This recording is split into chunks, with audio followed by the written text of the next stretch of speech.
big brother type figure to you? Yeah, definitely. For me, Troy was there for me, just helped me settle in. Even to this day, like if I need anything, I can get on the phone to him, and he's that guy with a lot of the young players there. He's that kind of big brother figure. Um, you always feel like you can speak to him as and when and if you need to. When I made my Premier League debut, it was against Chelsea, so I think the back two was John Terry and Gary Cahill. Mm, And madness. as a partnership, I wasn't against them for too long, but they just seemed pretty formidable. Do you know what I mean? They were obviously big physical presences, but the way they read the game was obviously just on a different level.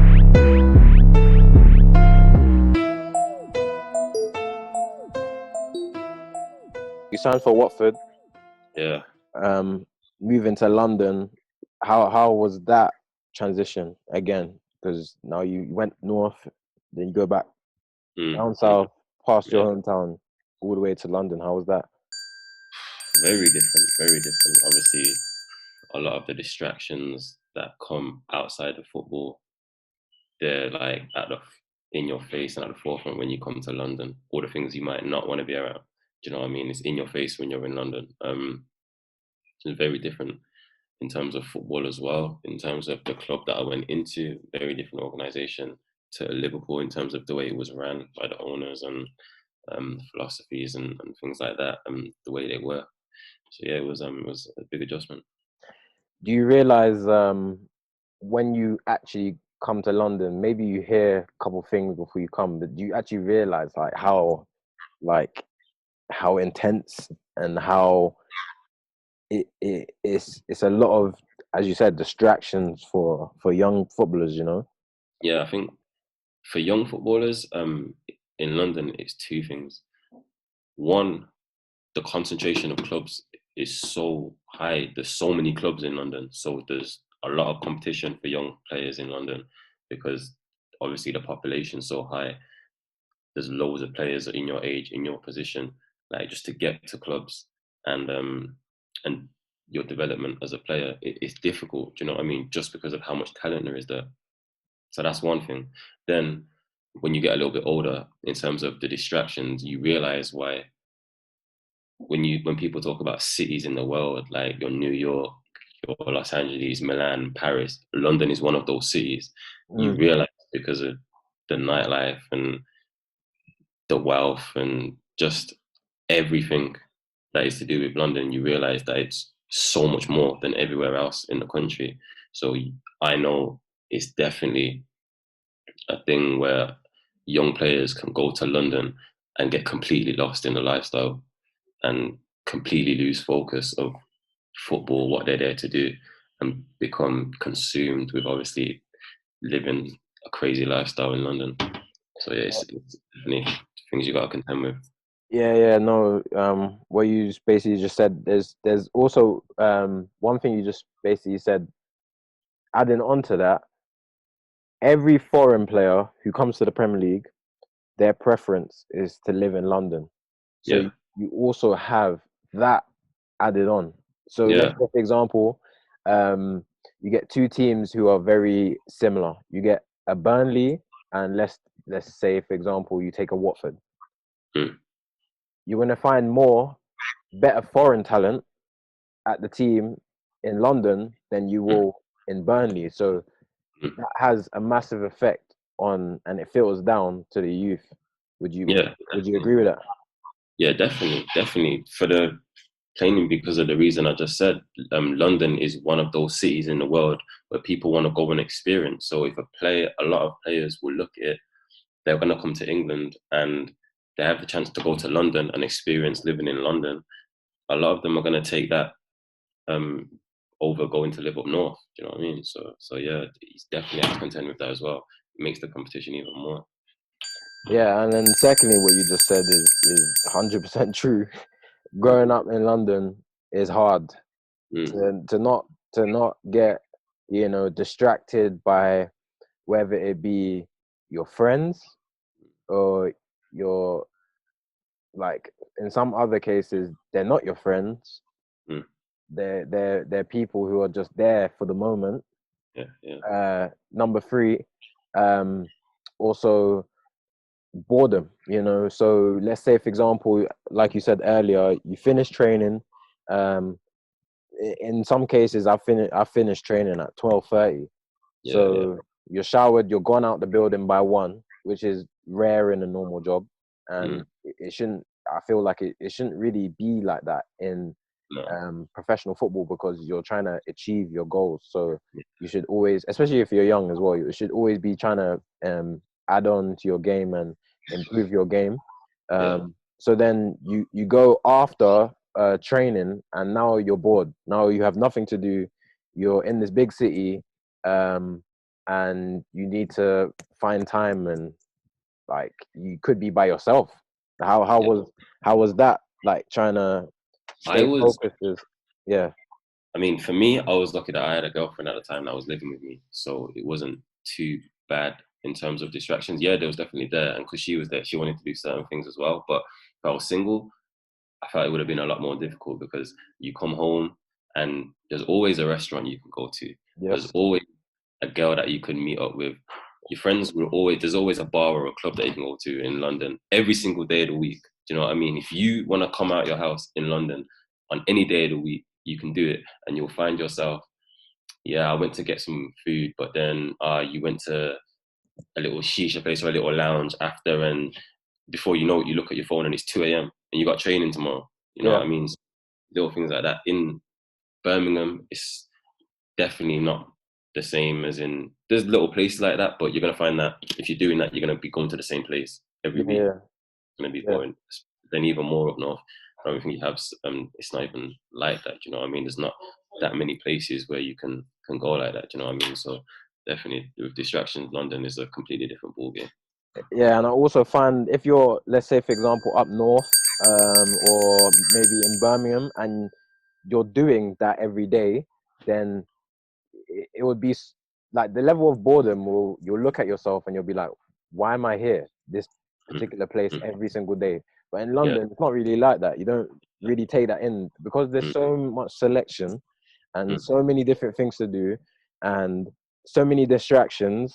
Then you kind of get lost in mm, your own bubble, and you end up maybe looking back and being like, oh, yeah, that I wasn't, at mm, that time I wasn't as focused as I should have been. yeah. So I know that's the case for a lot of London players. Mm. So for you playing for Watford, I know Watford's a little bit outside of London, but how did you find the fan relation in comparison to Liverpool? Obviously, it's not on the scale of Liverpool, but Yeah, yeah, how yeah. how did you find the area, the fans, and all of that type of stuff?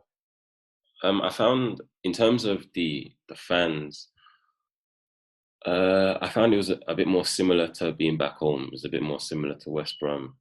Um, I think because I was probably a bit more submerged in it when I was at West Brom because I was living in the area. Everybody you see is going to be a West Brom fan if they support any club. Whereas in London, it's different. Like some people are just going about their daily lives and have zero interest in football and Mm. wouldn't know if you got in the back of the cab, they wouldn't know if you were David Beckham or not. Do you know what I mean? Like Yeah, yeah, obviously that doesn't really happen up north.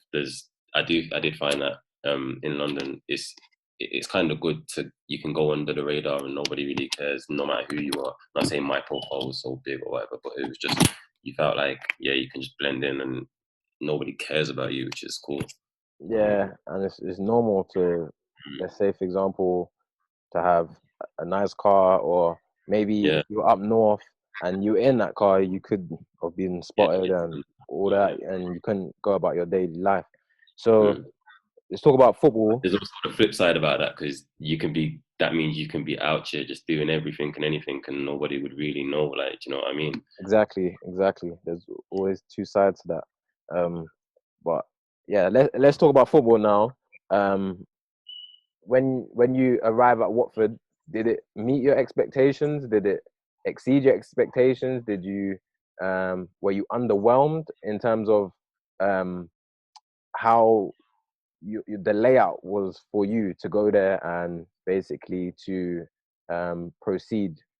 Did you know that, let's say for example, the club has a lot of ties to a lot of different teams and around the Mm. world and things like that? Yeah.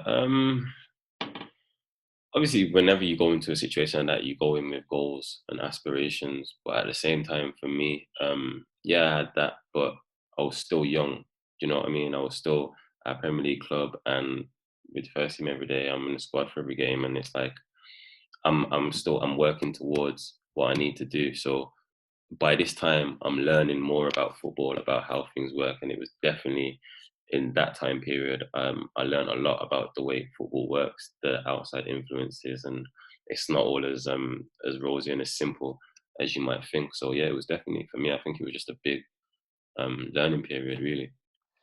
You have Troy Deeney at Watford. Everyone talks about how influential he is in terms of the club, in terms of us as a person. He's also from Birmingham. How did Yeah. he help you in that phase? Just being kind of, I could imagine a big brother type figure to you. Yeah, definitely. For me, Troy was there for me, just helped me settle in. Even to this day, like if I need anything, I can get on the phone to him, and he's that guy with a lot of the young players there. He's that kind of big brother figure. Um, you always feel like you can speak to him as and when and if you need to. So he definitely helped me a lot. It obviously helped being from Birmingham as well, knowing some of the same people.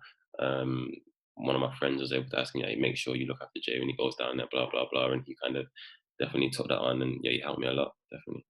How would you obviously, without saying, well, he's had a great career, Troy Deeney, but when you're a captain, there's different types of captains. With Gerard, I don't know how he is, but he doesn't even need to talk. He just shows you on the pitch. Yeah, yeah, Troy yeah. Deeney, he's not as talented as Gerard, but I can imagine just his influence is big. How would you describe the two in terms of captains and how Troy Deeney is as a captain in general? Um, I think in terms of the way they lead, for different, obviously different personalities, but in terms of the way they lead, kind of similar. Um, Obviously with Gerard, he kind of didn't need to say too much because he was in the middle of the park and everything kind of went through him. Do you know what I mean? It's similar with Troy. They both are vocal at times, but through their performance and what they do on the pitch, they lead through that.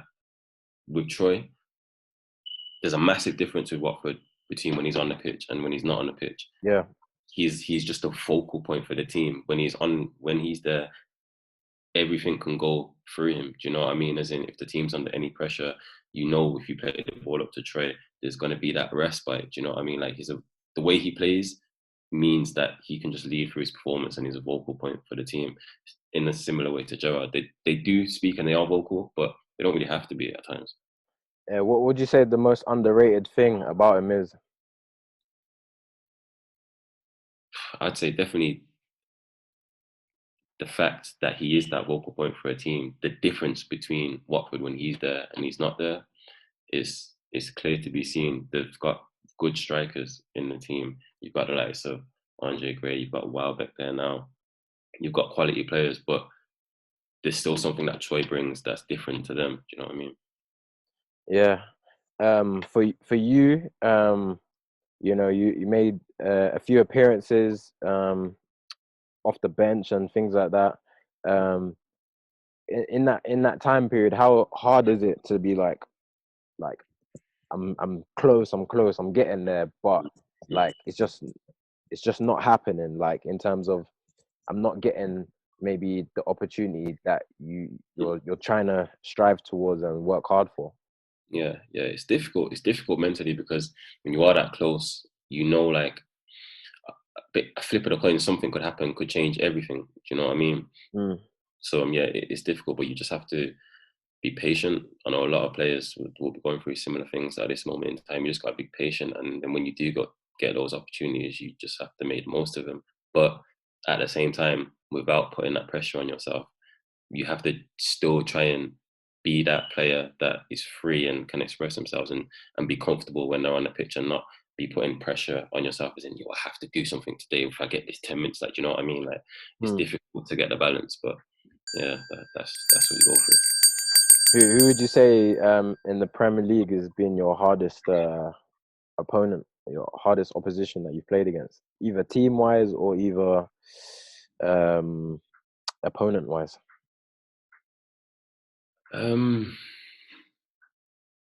Hardest opponent in the Premier League. I'd say when I made my Premier League debut, it was against Chelsea. So I think the back two was John Terry and Gary Cahill. And as a partnership, I wasn't against them for too long, but they just seemed pretty formidable. Do you know what I mean? They were obviously big physical presences, but the way they read the game was obviously just on a different level.